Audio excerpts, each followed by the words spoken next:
So again, welcome. Today we are talking about the trial map function in ARM.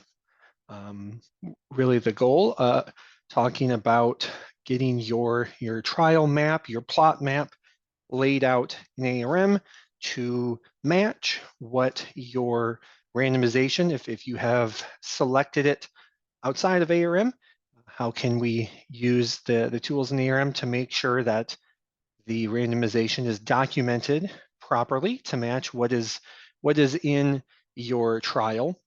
Or conversely, we'll also talk about a few functions in ARM for randomizing. ARM could, on the flip side of the coin, provide to you the randomization to use. And there's some tools associated with that as well that we will cover today. All right. So, well, just to get started, I'm going to switch over to my ARM, and I have a protocol set up for us. Not a whole lot of excitement in it. I've got just 12 treatments in our make-believe study.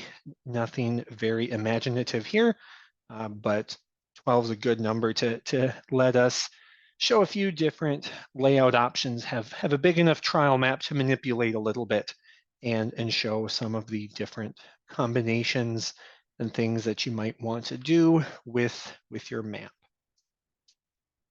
So I will kick this thing off by just creating a trial from this protocol.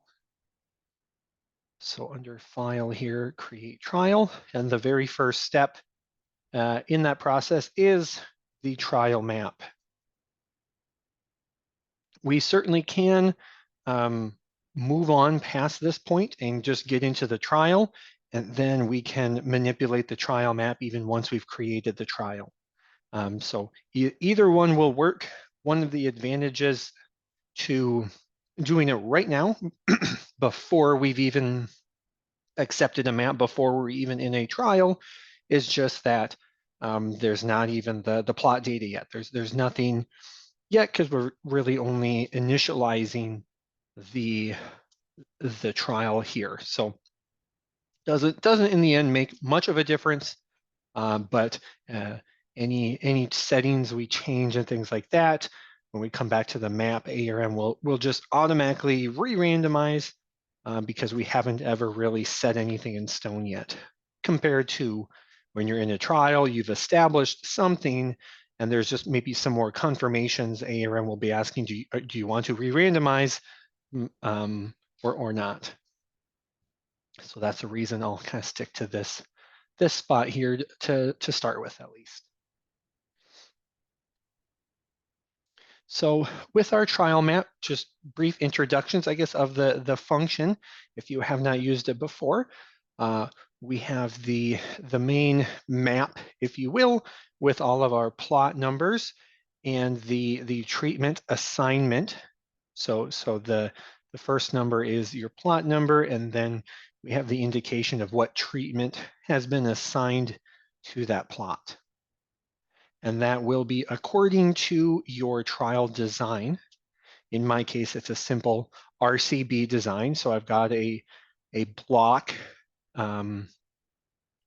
So my first replicate here would be 101 to 112, each treatment appearing only once, but no other conditions, constraints on where those treatments can go. And then I've got 4 replicates here in our study. Over on the properties panel, we can manipulate what is the color scheme. So here, if I color by replicate, we can see then the true shape of my replicate. There are the 12 plots, like we said, and then each replicate is just stacked on top of each other. Then the color by treatment gives you that more of that sense of how those individual treatments are assigned and spread out.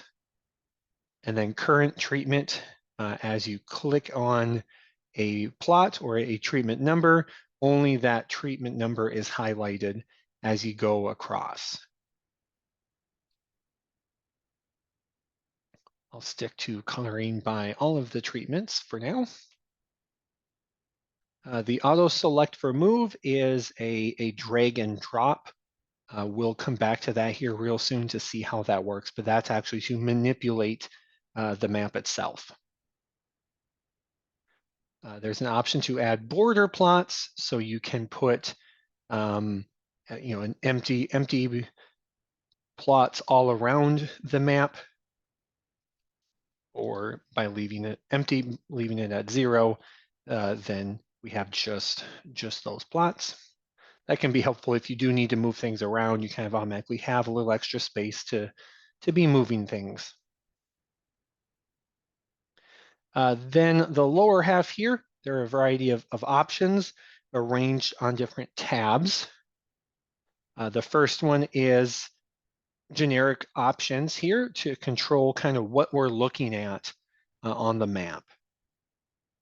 So one option is to draw according to the true scale. So this will utilize your plot width and length, the spacing that is in your settings to be a little more realistic, but really match the dimensions that would be in the field itself. So you'll see that that really can dynamically change the shape of what you were looking at, more matching what the reality would be. It can be easier, and that's why it's off when I started.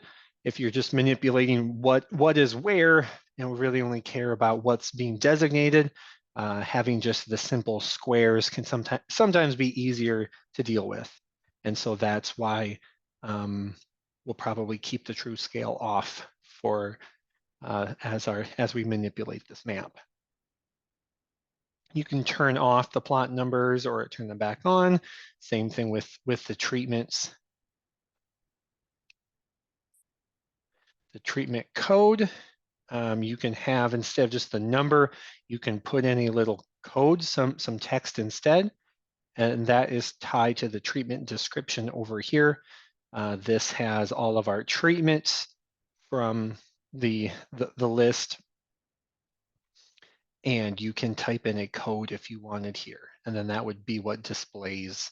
So if I were to be kind of boring and just say T2, T3, for example, you'll see then instead of the number, whatever I typed into that code is what shows up on the map.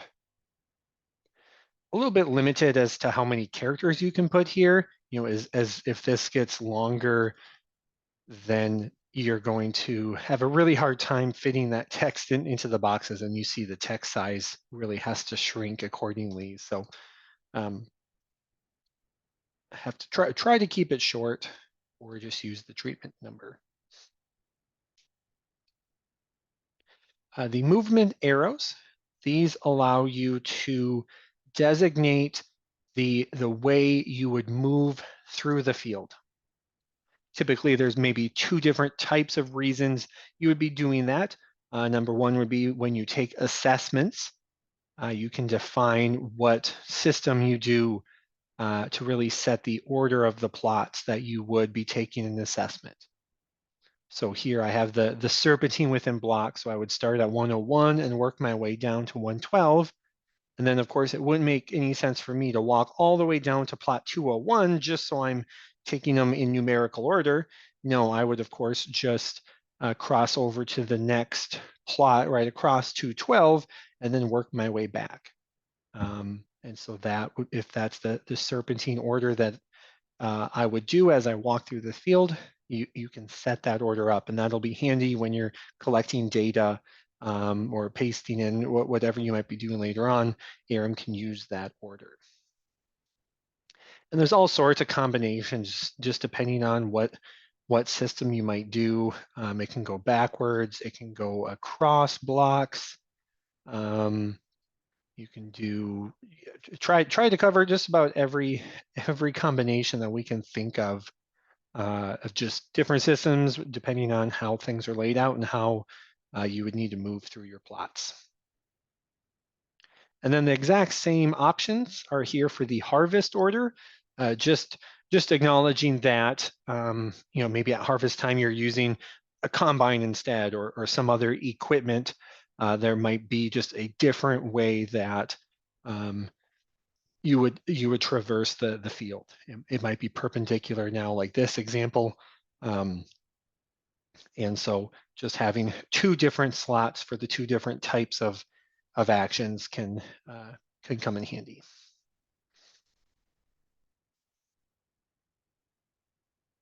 There's a general comment that would just show up on your trial map report if you needed to include some information. And then the quality tab, we'll come back to that later. That's about diagnosing the randomization, if you're going to want to use the randomization that ARM gives you. And we'll come back here in a little bit for that.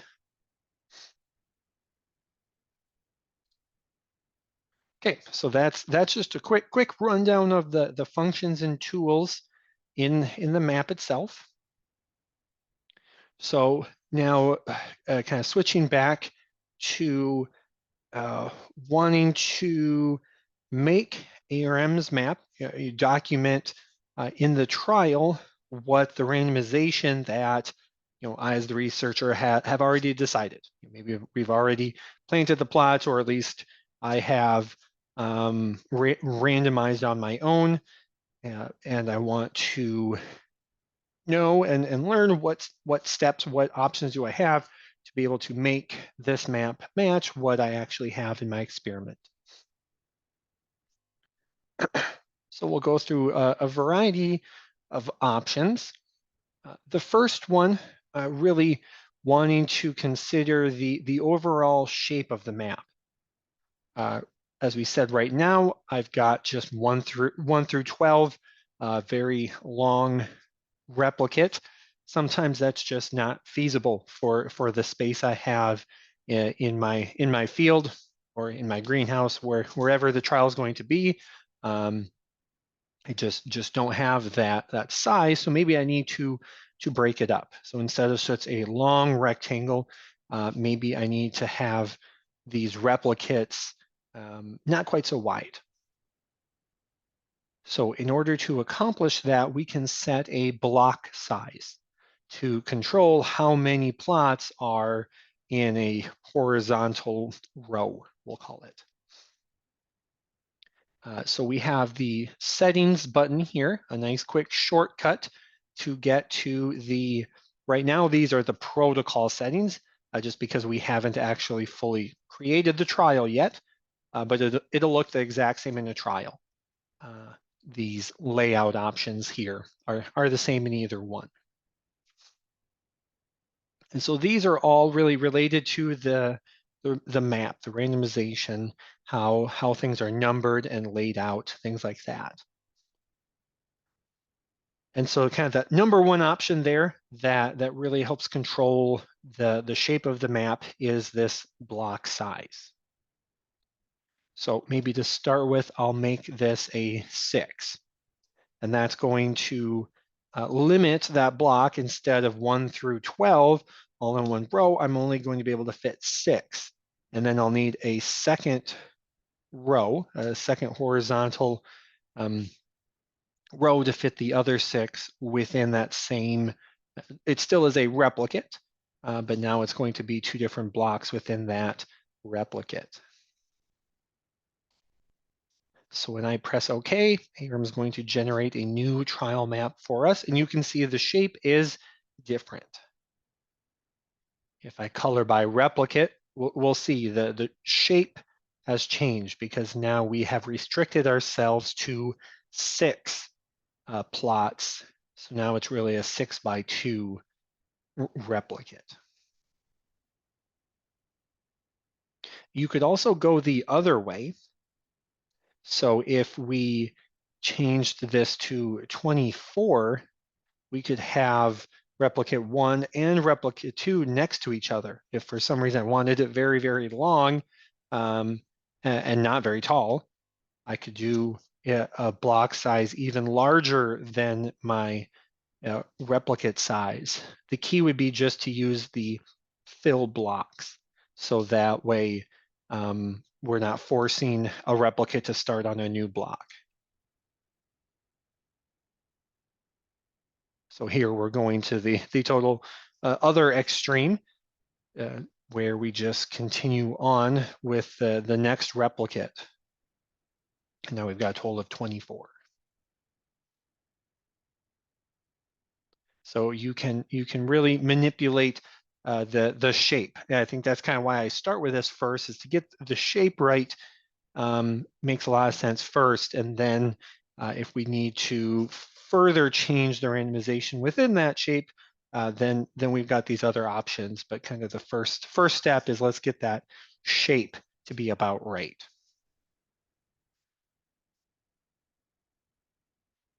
And you don't have to do an even number.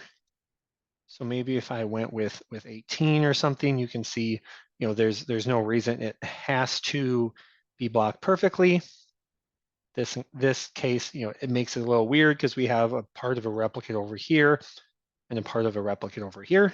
You really wouldn't want them too far apart, because the purpose of the blocking is that all of those plots within that replicate should be as homogeneous as possible. So this wouldn't be a good setup for us in general, but maybe with a little bit of tweaking, we could make it work.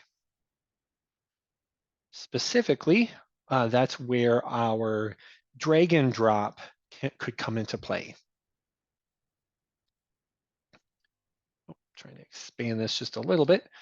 So this auto select for move, if you turn on that checkbox, then it's going to allow us to drag and drop different components of the map around. And the component we choose is what we will be able to move.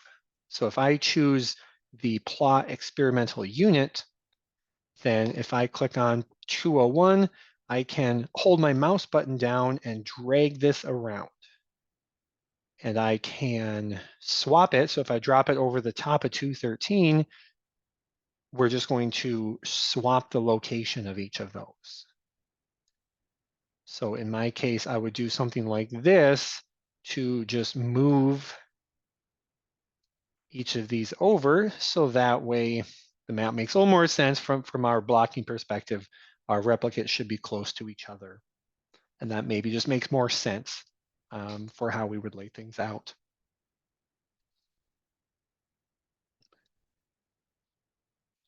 We can also move treatments. So let me color by treatment, so it's a little easier to visualize what I'm doing here. So this would be how we can set the treatment assignment. Oh, there we go, my screen froze for a second. So very similar, if I click on plot 101, you'll see something slightly different because I'm selecting the treatment. This little box is only on that treatment number. Because if I drag and move this around, I'm really moving not the plot itself, but just the treatment assignment. So if maybe treatment 6 is supposed to be at 104, when I let go of my mouse, then it's going to swap just the treatment assignment, not the entire plot. So 101 is still right here, but the assignment of just the treatment is changed. And so this would be how you could, systematically change up your randomization to match however you've chosen in the field to what is actually here in the map. If I do something like, let me color by replicate here again for a moment. If I'm still moving my treatment, ARM can kind of check the design. So if I try to move treatment 2, which is here in my replicate number 1, if I try to bring it over to plot 214, you'll notice my cursor changes to an X, and it won't let me drop it on top. That's because the RCB design has a limitation where you can't move treatment 2 into replicate 2. Then I'd have 2 treatment twos in one replicate. That's not valid for my design. So there is some checking. ARM will make sure to not invalidate the study design when you're moving things around. Now, common question, okay, that wasn't our goal. We don't want treatment two up here in second replicate, but there was a mist spray. We messed up in the field. So the reality is treatment two is here, whether we like it or not. But how can what can I do for that? The trick then is to move the entire plot instead of the treatment. So if I do that, you'll notice that the replicate designation is still connecting these together. And so we haven't invalidated the design itself. We're still keeping things balanced with one treatment in each replicate. And we've just changed the physical location of that particular treatment. And then of course, the numbering's a little weird. We can renumber our plots. So after moving things around, kind of similar to over here, we've got 201 way over here, which might not make sense. If our numbering system is based strictly on the location on the map, then this really shouldn't be 201, this should be 213.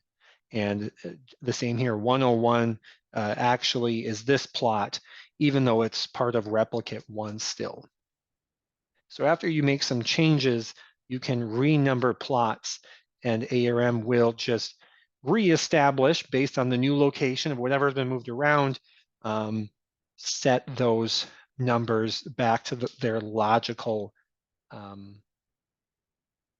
numbering system, which again was back on our settings, that settings tab. We could control how the numbering system is.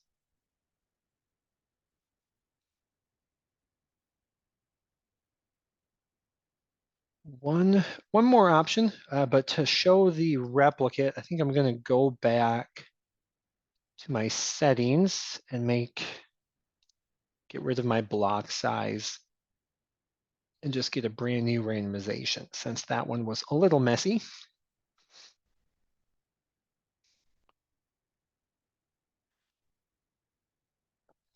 So the last one here, the auto select the replicate. If I click on plot 201, you'll see the selection is actually 12 plots all in one go. And so if I drag and drop, you can see they're all moving together. So probably the most common, we had the example where I made this map really, really wide, where I had replicate 2 next to replicate 1. I did that by making the block size very large. I could also just use this drag and drop to do the same thing. And if I move 201 and I drop it to the right of 112, even though there really isn't any plot here, if I drop it on the side, ARM will make room. It'll add those columns and put that next to there. And I could do the same thing for 401. And then that gives me kind of that same end result that we had before, just a different method by dragging and dropping instead.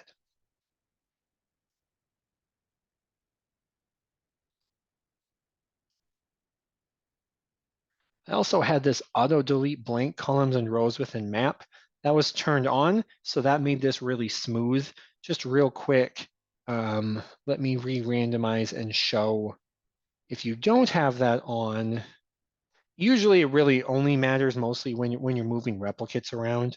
But if I move this 201 with that option off, you'll see that as I move things around, you end up with these empty. It's easy to have empty rows or empty columns.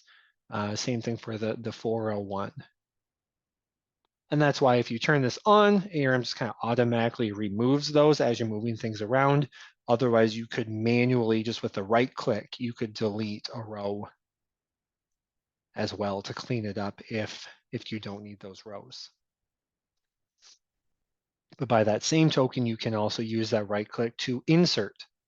So depending on the shape of your map, if you need to move different things around, so maybe I've got a spot in the field that I have to avoid.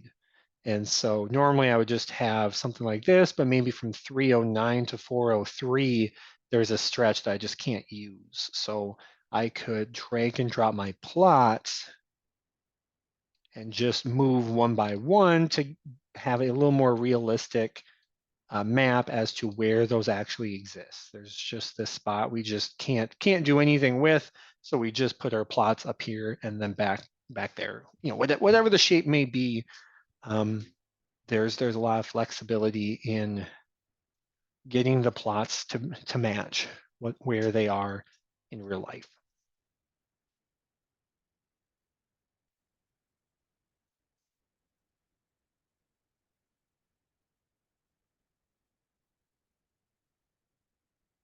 Okay, that's most of the dragging and dropping combinations. I've got kind of one more impactful setting. So let me go here. Actually, let me re-randomize one time so we get back to our usual shape. One more setting, probably maybe a little less common, but is good to point out.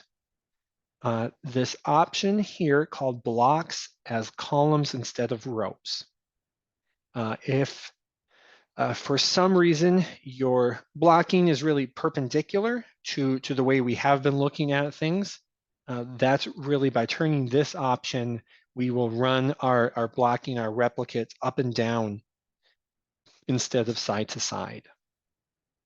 So if I turn that on, we'll get a new map, and you can see that turns everything on its side. Now our replicates are running up and down instead.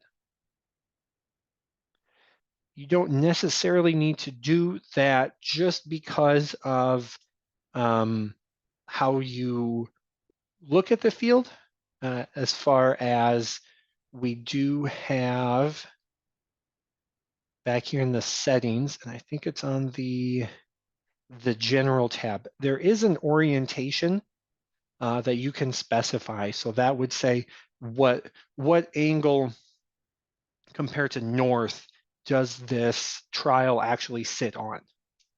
So, you know, if it's just simply a matter of, well, everything is just 90 degrees from the way I look at it, you can also just have that orientation to point where. So if I were to say 90 here and get rid of my blocks as columns, you'll just see then ARM draws a little arrow north just to help orient where that actually is.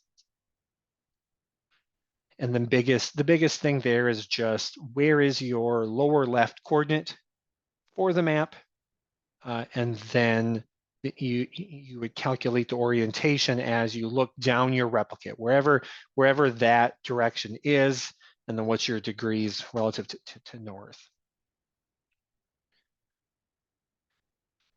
So just some nuance there, just depending on, you know, how that actually is in your field, and making sure it's pointing in the right direction.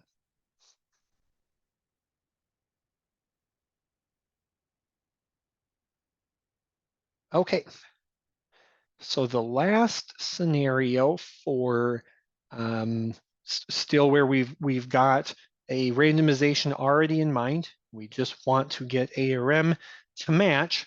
We've done a lot of manual work to make it the way we would want.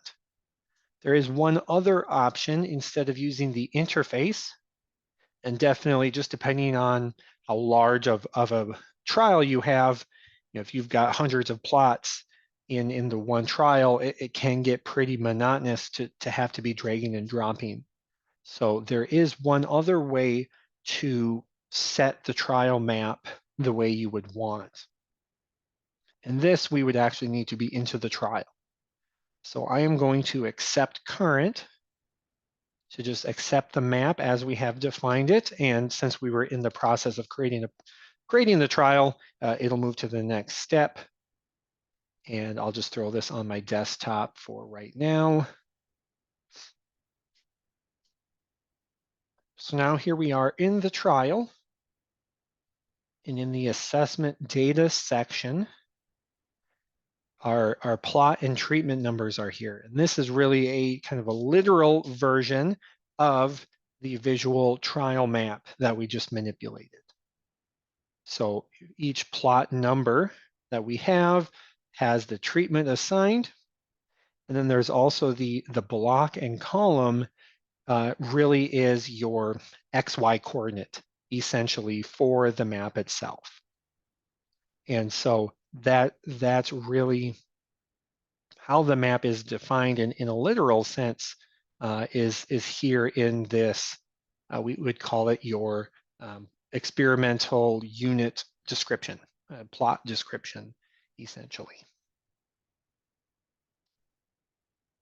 So the other thing we could do to manipulate the map is actually changing these values, and that will affect the map and affect the visualization of where things are.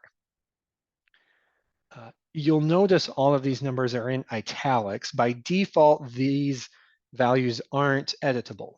I'm typing on my keyboard, but you can't see anything happen because they're locked down. And that's because you wouldn't want to accidentally start changing treatment assignments or plot numbers if you're just trying to enter data. But if you did need to edit this, there is a little lock button over here that unlocks those values so they could be changed. So if I just needed to swap the treatment assignment here, I could just change that. And now plot 101 will have treatment 5. If I open my trial map, that's exactly what happened. Not particularly efficient to manually be typing in here. Also, maybe error prone. It wouldn't be great if we kind of messed up how things were set up. But we can use Excel. So if I were to have a list of plot numbers and the treatment assignment that I desired, we can copy and paste this information into ARM, and ARM will update that table and thus update the randomization.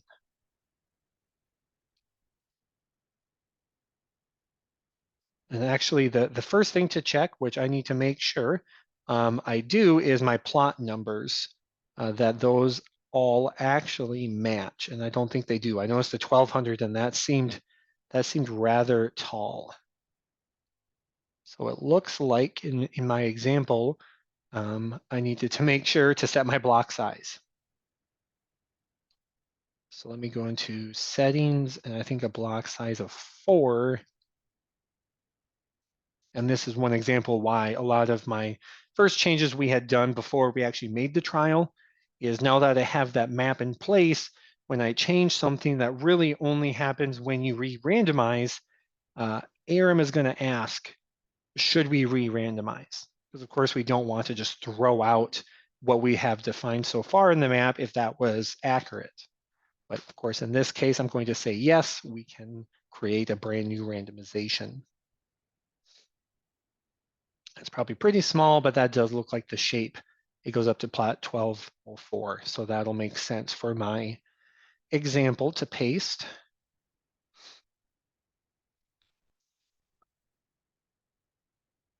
So here now I've selected all of that data. The key is to have headings that match what is in ARM. So by calling it plot to match what ARM has and calling it treatment, then when I copy and paste, ARM will know this isn't just data. I'm not bringing in data. Instead, it's specifically related to my randomization. So I won't paste it here because these are all read-only. So ARM isn't expecting changes.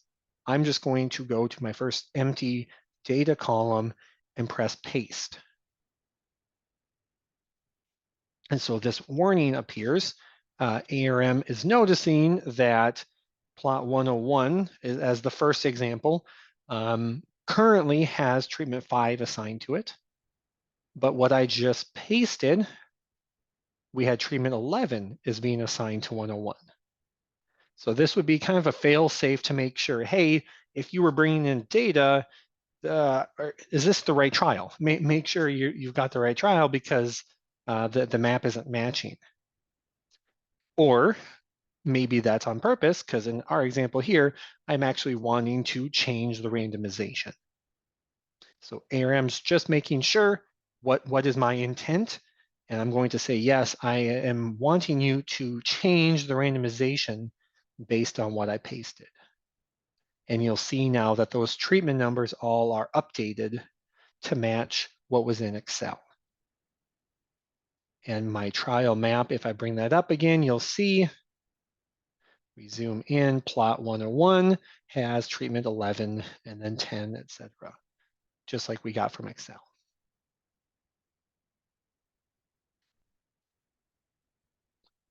And you can take that one step further. With Excel, you can also include the block and the column and the replicate as well.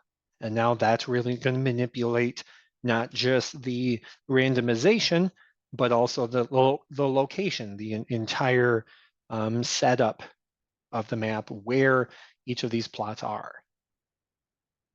Again, make sure the heading matches what is shown in ARM so it knows this isn't data, this is map information.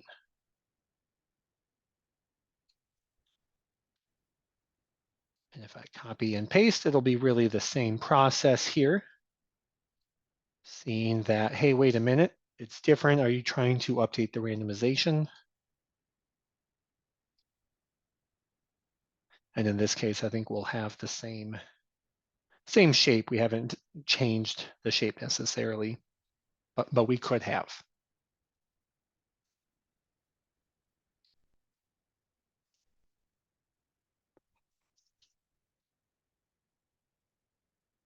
Okay, that's really the other scenario for, once again, I've got a randomization and I want to make sure ARM has that documented accordingly.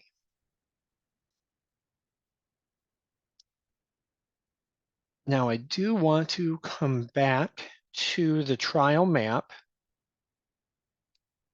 and show that quality tab. So if instead of creating my own randomization, I could actually allow ARM to provide me a randomization. And ARM does have some logic and some options to control the randomization. Because in reality, we don't really want a truly random assortment, arrangement of treatments. What we're really looking for is a dispersion.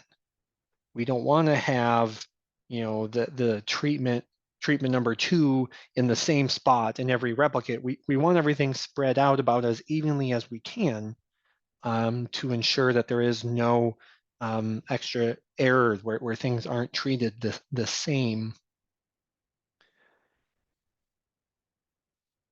And so a lot of those functions are here on the quality tab to do several things to really analyze this randomization that has been proposed to us.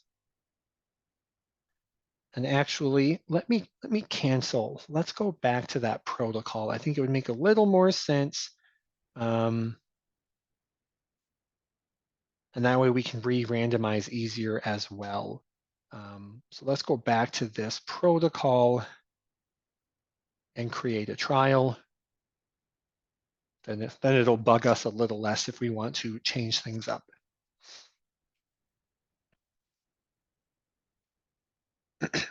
So we have this proposed randomization given to us. And here on the quality tab, The first option, this first tool, I guess we'll say, is a suggested block size. So what we're doing here is looking at the shape of our replicate. So I'll go back to that true scale because that's really what we're considering, the real life shape of our map. And right now we have a block size of 12. So this would be the dimensions of our replicate. If we were to change the block size to 6 or to 4, you can see that the shape changes. And the idea here is to consider if we're in a field, the closest we can get a replicate to a square, in theory, the least amount of random variation we might be subjecting ourselves to. So back at this 12, invariably, if you have to cover this much area across a field, how consistent is this part of your field going to be the same as this end? Just the longer, more spread out that is, the less likely you have, the exact same environment. So if you can square that out, then really you're minimizing the distance from plots have to each other, getting them as close together as possible, and just trying to minimize the potential variation in that replicate, because that really is the goal of the blocking, the RCB design. We would hope that we can get a replicate as homogeneous as possible.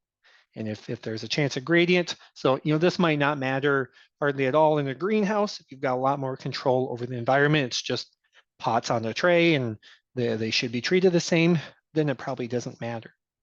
But if your trial could have that potential, this suggested block size can just help to determine what's the most square. And that's really all it's doing here is calculating the dimensions of the replicate. And then to determine the optimum, it's technically the perimeter to area ratio. If you can minimize that, then technically that is the most square of the options here of 4, 6, and 12. And 4 is not bad. You're just comparing those numbers. It's a little less square, but maybe you can't quite fit a 6 by 6 and you have to do the 4. There is some flexibility there, but this is just a tool to kind of guide the selection. So something like 6, if we go ahead and change that, I'm going to make that selection of 6 and then hit apply. Now we have that map has changed. And maybe we still have the same area. We could leverage that auto select for move. And if it really still is the same shape as before, we would still have the one, the 12 by 4 shape, but now we've moved things around so that way our replicates are nice and close together, even though we're occupying the same area in the field.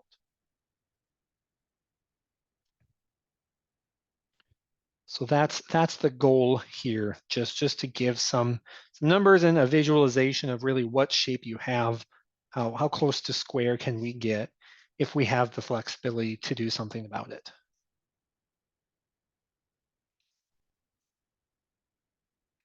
The other tool we have here is related to the treatment assignments. So let me color by treatment again. Maybe I'll move this over a little bit so we have a little more space. So there's a few different calculations here for each treatment that we have in the trial. So this goes down to 12. And the first thing we have is the edge effect. So this is just calculating how many times a given treatment is on the outer boundary of the map. So we notice in this case, treatment 1 is on the boundary just once, whereas treatment 6 is every time. All 4 of them are in the outer boundary.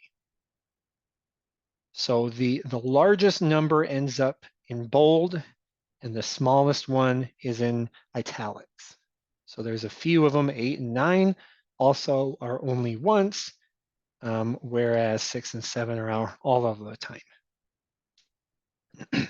Now, again, depends on your research. In some cases, the edge effect might not matter at all. Maybe you already have border plots that will try to shield from any edge effect anyway, won't really matter. But if there is any possibility where plots that are on the edge will have a slightly different environment, maybe more pest pressure, maybe whatever it might be, if that is a concern, you can use this to check out and see how consistent, how fair are things, essentially.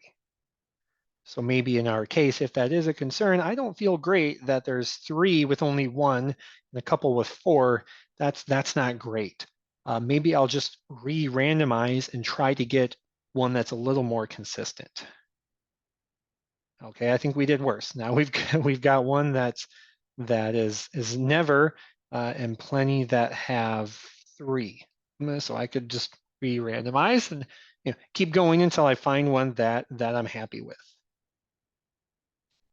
And maybe suddenly I'm starting to feel like the first one was better than the others. Oops.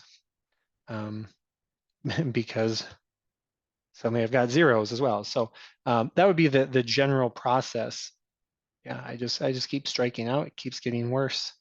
Although I am not changing my shape, and maybe I should be. There, that's looking good. Awesome. Now we don't have any zeros, so maybe I'm content with that now. Couple of ones, but that's better than all those zeros we were seeing. So maybe we're happy with that. It's kind of the nice thing here is keeping it random. Just have ARM keep giving us a new one until we're content with what we see.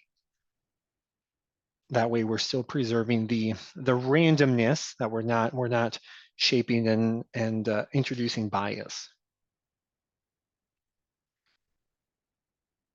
So that's the edge effect. The other, the rest of these columns really are all tied together as a calculation to really try to put a number to the concept of how spread out the map really is. So I've got a slide here to try to illustrate that because it takes a little bit of a visualization. Try not to go too far into the math of it, but this is it's a calculation by Harold Van Ness that tries to quantify the idea that we want of a dispersion, that we want things, we want treatment spread out fairly and not clustered on one side or another, but evenly spread out. So the algorithm here is really to go pairwise with each pair of treatments, measure the distance between the plots.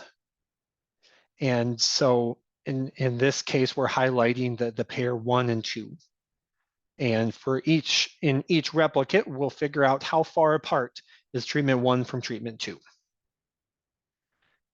And you do that in each replicate, and then you can get an average of those distances.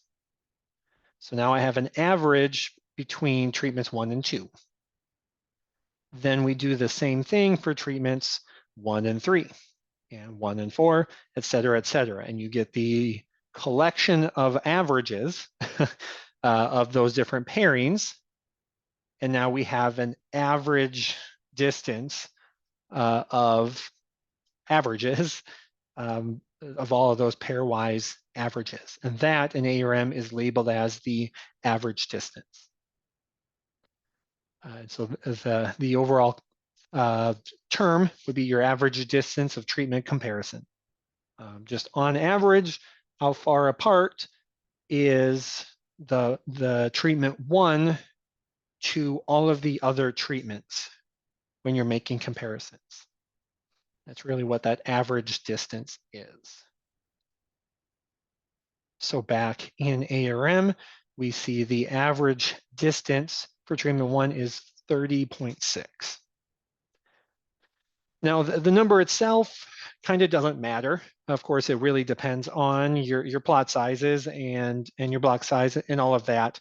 The value itself kind of means nothing. It's all relative to the other treatments. So once again, kind of the same process of looking at the largest in bold and the smallest in italics and understanding how consistent. That's really what you're hoping for, is that these averages are fairly similar. The theory would be that, for example, here, treatment 11 has the large distance. So on average, treatment 11 is farther away from the other treatments than when you're comparing treatment 10, which is the most extreme, that this treatment 10 is closer. So again, if we're in a greenhouse, none of this matters. There's no spatial aspect. There's no concern of a gradient or other random effects that we're not aware of causing variation that we can't explain. Doesn't really matter. But especially in field studies, when you don't have as much control of some of that underlying stuff, this is a way to just try to minimize all of the noise that can happen. And so, again, you're really looking at how consistent those numbers are, how extreme can they be, and are we happy with those values? And there's a standard deviation, there's the minimum and maximum, so you can really get real deep into the numbers if you wish. But in general, I look towards just that average and how big of a difference really is the most extreme on either side. Is there a really big difference between those, or can I live with how consistent this is? And in our case here, the fact that we made the block size 6 has really helped with our consistency anyway. If I were to go back to 12, for example, we'll see if that randomization you get a little more extreme. You can see the distances have increased. Again, technically not a huge concern that the number itself is bigger, but the variation, I believe, is bigger as well. So treatment 2 is a low of 39. Treatment 3 actually is very extreme at 52. And just to try to visualize kind of what that means, if I color by treatment 2, you'll see that within the replicate, treatment 2 is usually pretty close to the middle. And thus you have a smaller number. Whereas if I highlight treatment 3, which had a large number, you'll see kind of the opposite is true. It is usually out near the outer edge of each replicate. And so there's a larger number. So if we have reason to be concerned that being farther away in comparisons might have more noise, might not have the same amount of variability as one that is very close, then we might be wise to re-randomize and try to get us another randomization that is maybe more consistent. If that's not a concern, then we don't need to use these tools. But maybe I'd hit re-randomize and try to get one that is more consistent. So the goal is, a lot of cases, I think a researcher kind of eyeballs it anyway and tries to just squint at the map and see, is there any pattern? Is there one that's really extreme, ends up being on one side? Here treatment 11 is always on the left side, so that's a bit of a concern. You're trying to eyeball things like that, and this quality tab here can just try to help to quantify and point those types of things out. And you can see treatment 11 has kind of a larger value as such.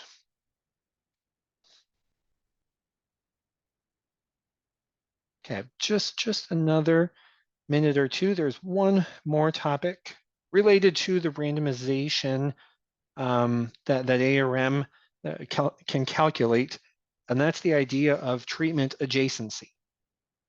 Somewhat similar to what we were just looking at, but maybe just a slightly narrower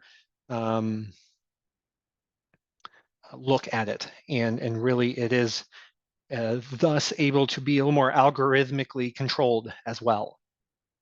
So the idea with the treatment adjacency is to try to prevent a straight shot, as the term may be, where separate replicate, you end up with the same treatment touching each other. And then you don't want that, especially as an extreme example of wanting things distributed. So if you have this adjacency set to 0, it's possible to have a straight shot. There really is no control or checking that ARM would do. But if you set this adjacency to 1, then that's going to insist that this can't happen. You have to have at least one plot distance between each other, between the same treatment across a replicate. So here is what the type of map would be allowed to have. You have to have at least that one, it has to be at least kitty corner, because we're not going to allow them to touch. There's got to be at least one plot. And so you could set the adjacency to 2, and now would be even one further over. So if treatment 3 was 201, then treatment 3 could only be in plot 103 or 104 or 105. So there's a little bit of a game, of course, depending on how many plots that you have. You can't have an adjacency so high, or you end up being too restrictive on what combinations actually work. So there's a whole math behind that. But in general, that adjacency, that is in your settings. And it's this last option here in this set called treatment adjacency. And so there you can see in the tooltip, it says at the end, the value cannot exceed 1/3 of the block size. So just logically speaking, it can't get too large to where you can't have enough combinations. But here it was set to 1. So that's kind of a little more rudimentary compared to that average distance calculation, but it's also something ARM controls when you randomize. So what happens behind the scenes when you re-randomize is that ARM creates a map of just totally selecting by random what treatment goes where, and then ARM will scan to see whether the adjacency rule is fit. And if there's a violation, it just throws out that randomization and makes a new one. It just makes a new one and a new one and a new one until it gets one that fits whatever adjacency setting that you chose. So as you turn up that adjacency value, you may see that the re-randomization process takes longer because there's just fewer options. A little hard to tell. The difference between 3 seconds and 4 seconds to us isn't huge, but it does feel maybe just a little bit slower. and you can kind of play around with that. But just one more option for kind of controlling what the randomization should be and can be.